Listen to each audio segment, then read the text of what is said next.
हिंदी साहित्य की कक्षा में आप सभी का स्वागत है। आज हम हिंदी साहित्य की कक्षा 7 का एक अध्याय बूढ़ी खाकी पढ़ने जा रहे हैं।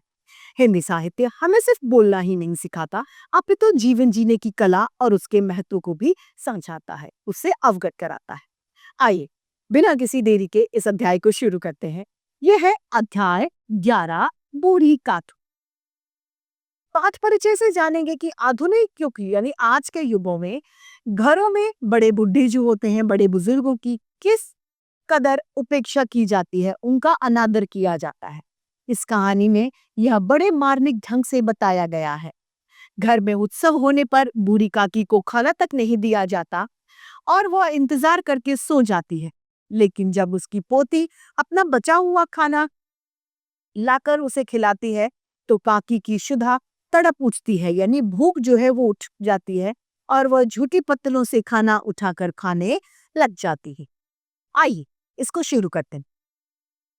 बुढ़ापा बचपन का पुनरागमन होता है, यानी बुढ़ापा बचपन जो होता है, बचपन में जिससे हरकतें हम करते हैं उसी तरीके की हरकतें हम बुढ़ापे में भी करने लगते हैं। पुनरागमन यानी वापस से दोहरा जाते हैं।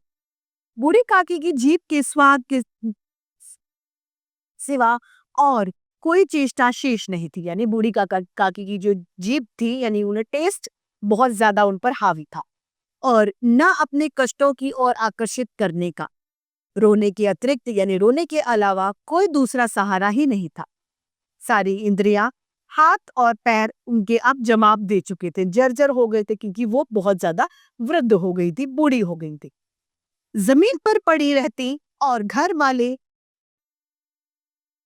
कोई बात उनकी इच्छा के प्रतिकूल करते, भोजन का समय टल जाता या उनकी मात्रा कम होती अथवा बाजार से कोई वस्तु आती और ना मिलती तो वे रोने लग जाती थी। जैसे खाने का समय हो रहा है, खाना लेट हो गया तो वो रोने लगती। यदि बाजार से, मार्केट से कोई चीज खाने की आई है, वो उन्हें नहीं दी जाती तो वो रोने लगती थी। उनका पूरा आचरण एक बच्चे जैसा हो गया था। उनका रोना सिसकना साधारण रोना नहीं था, वो गला फाड़ फाड़ कर रोती थी, यानी वो जोर जोर से रोती थी। जिस तरीके से एक छोटा बच्चा रोता था उसी तरीके से वो भी रोती थी। उनके पति को स्वर्ग सिधारे बहुत वक्त हो चुका था, यानी उनके पति की मृत्यु बहुत पहले हो चुकी थी। बेटे तरुण हो होकर चल बसे। अब एक भतीजी के सिवाय कोई और कोई भी नहीं था। अब उनके बेटे भी नहीं थे, बस एक भतीजी थी, उसके अलावा उनका कोई नहीं था। इसी भतीजी के नाम उन्होंने अपनी सारी प्रॉपर्टी, सारी संपत्ति कर दी थी। बुद्धिराम ने सारी संपत्ति लिखाते समय बहुत लंबे चौड़े वादे उनसे किए थे, लेकिन वे सब वादे केवल कुली डिपो के दलालों की दिखाए हुए सजबाब थे। यद्यपि उस संपत्ति की वार्षिक आय 150-200 रुपए से कम नहीं थी। यद्यपि बूढ़ी काकी को पेट भर भोजन भी कठिनाई से मिलता था, यानी उनके पास संपत्ति बहुत थी, उसका मासिक जो है, वार्षिक जो आय थी उनकी 150-200 रुपए से कम नहीं थी, लेकिन फिर भी उनको बूढ़ी काकी को पेट भर के खाना भी नहीं दिया जाता था। इससे उनकी भतीजी पंडित बुद्धिराम का अपराध था या उनकी अर्धांगिनी श्रीमती रूपा का, इसका निर्णय करना आसान नहीं था, सहज नहीं था। बच्चों, बूढ़ों से स्वाभाविक विद्वेष होता है और फिर जब माता पिता का यह रंग देखते तो वो बूढ़ी काकी की और सताया और ज्यादा उन्हें सताते थे। बच्चे क्या करते थे, मम्मी पापा से सीखते हैं। जब बच्चे, माँ बाप भी एक बूढ़ी के साथ ऐसा करे तो बच्चे उसको और ज्यादा परेशान करते थे। कोई चुटकी काट कर भागता, कोई उन पर पानी की कुल्ली कर देता था। काकी चीख कर मार कर रोती थी, लेकिन बात प्रसिद्ध थी कि वे केवल खाने के लिए रोती हैं। अतएव उनके संतान और आर्तनाद पर कोई ध्यान नहीं देता था कि आखिर वो किस बात से, किस संताप की वजह से रो रही है, उनका कारण क्या है रोने का, ये कोई नहीं देखता था। संपूर्ण परिवार में, सारे परिवार में यदि काकी से किसी को अनुराग था तो वह बुद्धिराम की छोटी लड़की को, लाडली लाडली अपने दोनों भाइयों के डर से अपने हिस्से की मिठाई या चबेना बूढ़ी काकी के पास बैठकर खाया करती थी, ताकि उसकी जो मिठाई है और चबेने हैं वो उसके भाई उससे न छीन ले। यह उसका रक्षागार था, और यद्यपि काकी की शरण उसकी लोलुपता के कारण बहुत महंगी पड़ती थी।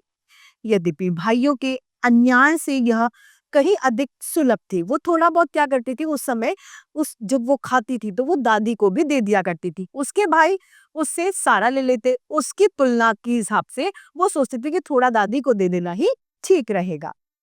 इसी स्वार्थानुकूलता यानी स्वार्थ की वजह से उन दोनों में सहानुभूति का आरोपण कर दिया गया। इसी की वजह से उन दोनों में एक बॉन्डिंग जो होती है, जो सहानुभूति होती है, वो बन गई। किसमें? दादी और लाडली के बीच में। रात का समय था। बुद्धिराम के द्वार यानी घर के दरवाजे पर शहनाई बज रही थी और गांव के बच्चों का झुंड विस्मयपूर्ण नेत्रों से गाने का रसमादन कर रहा था। आज बुद्धिराम के बड़े लड़के मुखाराम का तिलक आया था। आज बुद्धिराम के बड़े लड़के मुखाराम का तिलक आया है। यह उसी का उत्सव है। ये क्या है? उसी का ही उत्सव है। जो तैयारी हो रही है वो इस वजह से कि उसका तिलक आया है। घर के अंदर स्त्रियां यानी औरतें गाने गा रही हैं और रूपा मेहमानों के लिए भोजन के प्रबंध में व्यस्त है, भोजन का प्रबंध करवा रही है। भट्टियों पर कढ़ाई चढ़ रही थी, यानी पकवान बन रहे हैं। एक में पूड़ियां कचौड़ियां निकल रही थी। एक बड़े पतीले में मसालेदार सब्जी पक रही थी। पकवानों में तो पूड़ी कचौड़ी सब्जी ये सब कुछ आता। घी और मसाले की शुद्धावर्धक यानी बड़ी अच्छी खुशबू, भूख जगा देने वाली शुद्धावर्धक यानी जो भूख को बढ़ा दे, ऐसी खुशबू सुगंध चारों ओर फैली हुई थी। बूढ़ी काकी अपनी पोटरी में बैठी हुई थी। यह सुगंध उन्हें बेचैन कर रही थी। जो खुशबू खाने की आ रही थी उससे वो ज्यादा बेचैन हो गई, उत्सुक हो गई कि मैं आज इतना सुंदर, इतना अच्छा, इतना स्वादिष्ट खाना खाऊंगी। वे मन ही मन विचार कर रही थी कि इतनी देर हो गई, कोई भोजन खाना लेकर नहीं आया। मालूम होता है कि सब लोग भोजन कर चुके हैं, मेरे लिए कुछ बचा ही नहीं होगा। यह सोचकर उन्हें रोना आ गया, लेकिन अपशगुन के भय से वो रो भी नहीं पाई। वो उन्होंने सोचा कि अगर मैं रोंगी तो लोग बोलेंगे कि ये अपशगुन कर रही है, इसीलिए वो रो भी नहीं पाए। बूढ़ी काकी की कल्पना में पूरियों की तस्वीर नाचने लग जाती। वो पूरियों को सोचने लगी, उनके मन में एक दृश्य घूम गया आंखों के आगे पूरियों का। खूब लाल लाल, फूली फूली, नरम नरम और गरम गरम पूरियां होंगी। कचौड़ियों में अजवाइन और इलायची की खुशबू यानी महक आ रही होगी। एक पूरी मिलती तो जरा हाथ से लेकर देखती, क्यों ना चलकर कढ़ा के सामने ही बैठूं। इस प्रकार निर्णय करके बूढ़ी काकी उकड़ू बैठकर हाथों के बल से अपने हाथों की तरफ से सरकती हुई, बड़ी मुश्किल से, बड़ी कठिनाई से सरकती हुई बढ़ी। यहाँ आने पर उन्होंने उतना ही धैर्य हुआ जितना भूखे कुत्ते को खाने के सामने बैठकर होता है। इतना धैर्य, इतना धीरज उनके अंदर था। बुद्धिराम की पत्नी रूपा उस समय कार्यभार में परेशान हो रही थी। वो काम को संभालने से परेशान थी। कभी इस कमरे में जाती तो कभी उस कमरे में, कभी कढ़ा के पास जाती तो कभी वो भंडार में, क्योंकि वो सारा सब कुछ व्यवस्था संभाल रही थी। बेचारी अकेली दौड़ते दौड़ते व्याकुल हो गई, बेचैन हो गई, झुंझलाती हुई सी थी। गुस्सा आ रहा था उसे। उड़ती थी लेकिन गुस्सा प्रकट करने का उसे कोई मौका नहीं था। इस अवस्था में उसने बूढ़ी काकी को कढ़ा के पास बैठा देखा तो वो जल उठी। उसे और ज्यादा गुस्सा आ गया। क्रोध उसका रुक नहीं सका। जिस प्रकार मेंढक केंचुए पर झपटता है, उसी प्रकार से वह बूढ़ी काकी पर झपटी और उन्हें दोनों हाथों से झपट कर बोली, ऐसे पेट में आग लगे, पेट है या भार? कुर्सी में बैठे हुए क्या दम घुटता था? अभी मेहमानों ने नहीं खाया, भगवान का भोग नहीं लगा, तब तक धैर्य ना हो सका। अब वो उस बूढ़ी काकी के ऊपर गुस्सा हो गई कि तुम थोड़ा बहुत धीरज क्यों नहीं रखती खाने के लिए, थोड़ा सा सब्र करो, तुम्हें भी मिलेगा। बूढ़ी काकी ने सिर उठाया न रोई न बोली, चुपचाप रेंगती हुई अपनी कोठरी में चली गई। भोजन तैयार हो गया, आंगन में पत्तलें बिछ गई और मेहमान खाने लगते हैं स्वादिष्ट पकवान।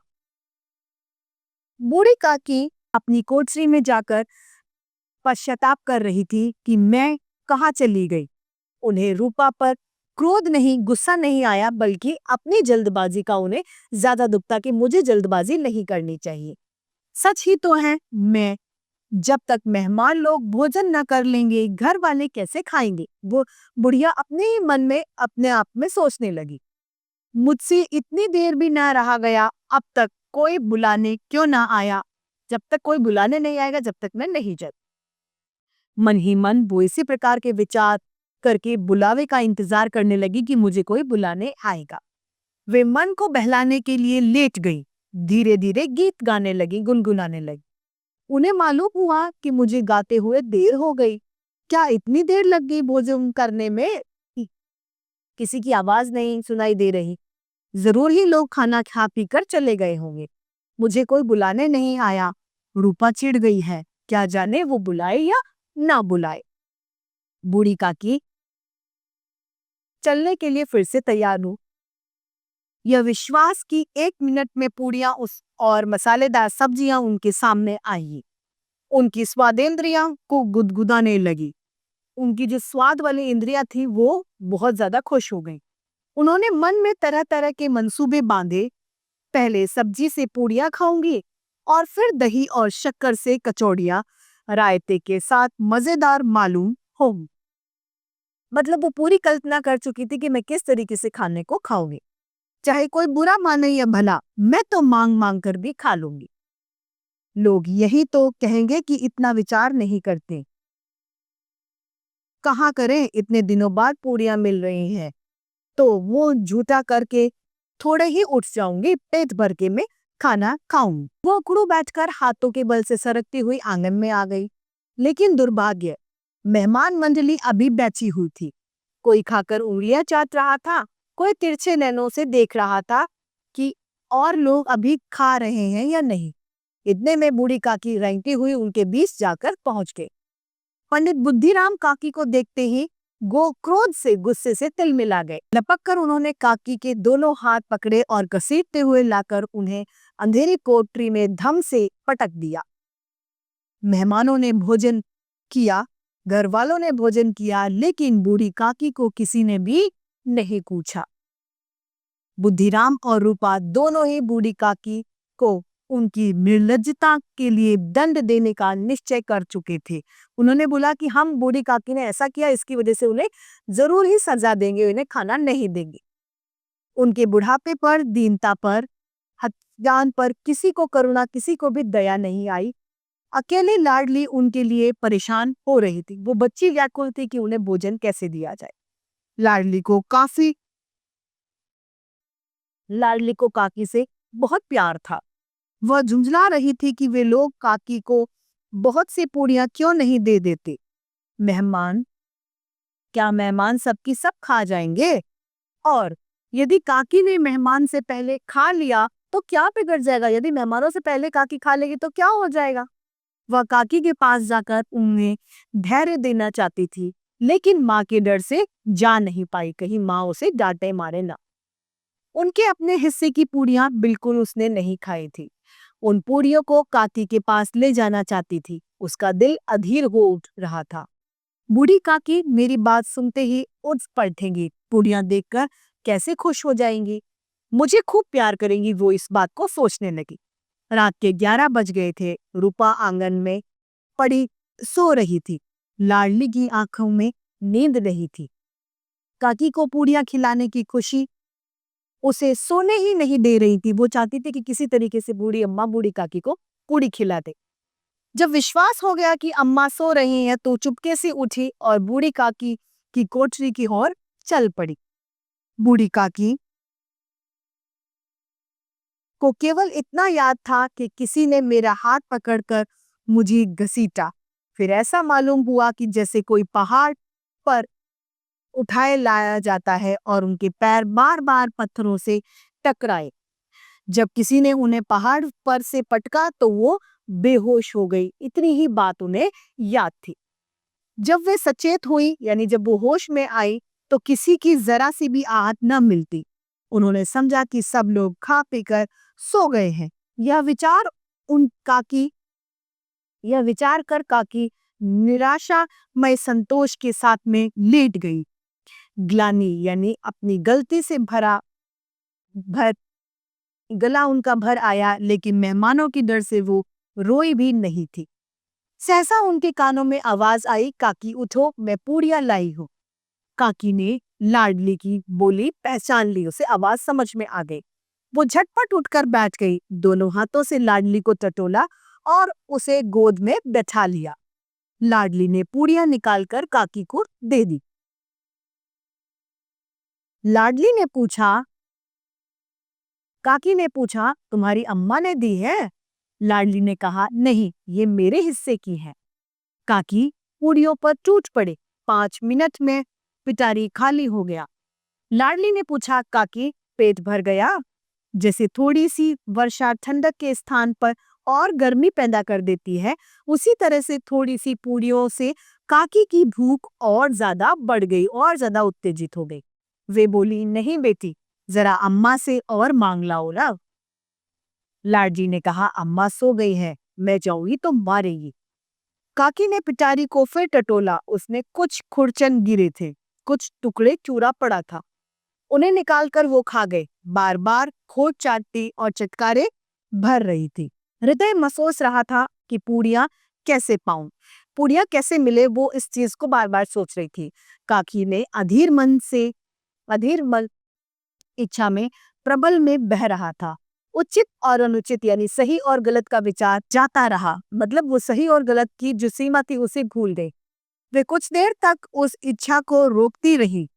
सहसा यानी एकदम से लाडली से बोली, मेरा हाथ पकड़कर वहां ले चलो जहां मेहमानों ने बैठकर खाना खाया है।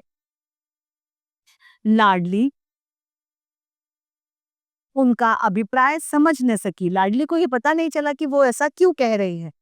उसने काकी का हाथ पकड़ा और ले जाकर झूठे पत्तलों के पास उन्हें बैठा दिया। काकी पत्तलों से पूड़ियों के टुकड़े चुन चुन कर खाने लगी। ओह, दही कितना अच्छा है, स्वादिष्ट है। कचौड़ियां कितनी सलोनी, खस्ता कितनी सुकोमल है, कितनी अच्छी। काकी बुद्धिहीन होते हुए भी इतना जानती थी कि मैं क्या कर रही हूँ, जो मुझे कदापि नहीं करना चाहिए। मैं झूठा खाना खा रही हूँ, मैं दूसरों की झूठी पत्तल चाट रही हूँ। लेकिन बुढ़ापा तृष्णा रोग का अंतिम समय है, इच्छाओं का अंतिम समय है। जब संपूर्ण इच्छाएं इंद्रिय तक ही केंद्र में आ लगती है, तो बूढ़ी काकी में यह केंद्र उसकी स्वादेंद्रिया थी। ठीक उसी समय रूपा की आंख खुली। उसे मालूम हुआ कि लाडली उसके पास नहीं है।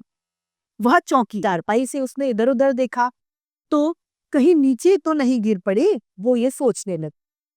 उसे वहां पाकर वह रह नहीं पाई और क्या देखती है कि लाडली झूठी पत्तलों के पास में चुपचाप खड़ी है और बूढ़ी काकी पत्तलों से पूड़ियों के टुकड़े उठाकर खा रही है। रूपा का हृदय सन्न हो गया। रूपा का जो दिल था वो सन्न रह गया। यह दृश्य था जिसे देखकर देखने वालों का दिल कांप उठे, हृदय कांप उठे। ऐसा प्रतीत होता है मानो जमीन रुक गई, आसमान चक्कर खा गया, संसार पर कोई आपत्ति आने वाली हो। रूपा को क्रोध नहीं आया, उसे गुस्सा नहीं आया। शोक के सम्मुख क्रोध कहाँ, शोक यानी दुख के सम्मुख उसे कहाँ गुस्सा आता। करुणा और भय से उसकी आंखें भर आईं। इस अधर्म के पाप का भागी कौन है? वो सोचने लगी कि ये जो अधर्म हो रहा है, इस पाप का भागी आखिर है कौन? उसने सच्चे मन से गगन मंडल की ओर हाथ उठाकर कहा, परमात्मा, मेरे बच्चों पर दया करो, इस अधर्म का दंड मुझे दो, नहीं तो मेरा सर्वनाश हो जाएगा। रूपा को सर्वप्रता और अन्याय इस प्रकार प्रत्यक्ष रूप से कभी न दिख पड़ा था। वह सोचने लगी, हाय, कितनी निर्दयी हूं, मैंने कितनी बड़ी गलती करी है। जिसकी संपत्ति से मुझे 200 रुपए वार्षिक आय हो रही है, उसकी यह दुर्गति मेरे कारण। हे दयामय भगवान, मुझसे बड़ी भारी गलती हुई, मुझे क्षमा करो, मुझे माफ कर दो। अब उसकी गलती का एहसास उसे हो रहा है, अपनी गलती का पछतावा उसे होने लगा। रूपा ने दिया जलाया, अपने भंडार के दरवाजे खोले और एक थाली में सारा भोजन सजाकर लिए हुए बूढ़ी काकी की ओर चल पड़ी। उसके कंठारुद्ध स्वर में उसने कहा, रोते हुए स्वर में उसने कहा, काकी उठो, भोजन कर लो। मुझसे आज बड़ी भूल हो गई, उसका बुरा मत मानना। परमात्मा से प्रार्थना कर दो कि मेरा अपराध क्षमा कर दे। मतलब भगवान से प्रार्थना करो कि मेरी गलती माफ कर दे। भोले भाले बच्चों की भांति जो मिठाइयां पाकर मार और तिरस्कार सब भूल जाते हैं, बूढ़ी काकी भी वैसे ही सब कुछ भूल बैठी। कोई खाना खा रही थी। उसके एक एक रोए से सच्ची सदिच्छाएं यानी दुआएं निकल रही थी और रूपा इस स्वर्गीय दृश्य का आनंद लेने में मग्न थी। रूपा को यह दृश्य देखकर ऐसा लग रहा था कि वो स्वर्ग की प्राप्ति कर चुकी है। इस सुंदर से पाठ के रचयिता हैं हमारे मुंशी प्रेमचंद जी। तो साहित्य की कक्षा में आज के लिए इतना ही। फिर से साहित्य की कक्षा में रोचक रोचक अध्याय लेकर आपके समक्ष प्रस्तुत होंगे। आज के लिए इतना ही। धन्यवाद।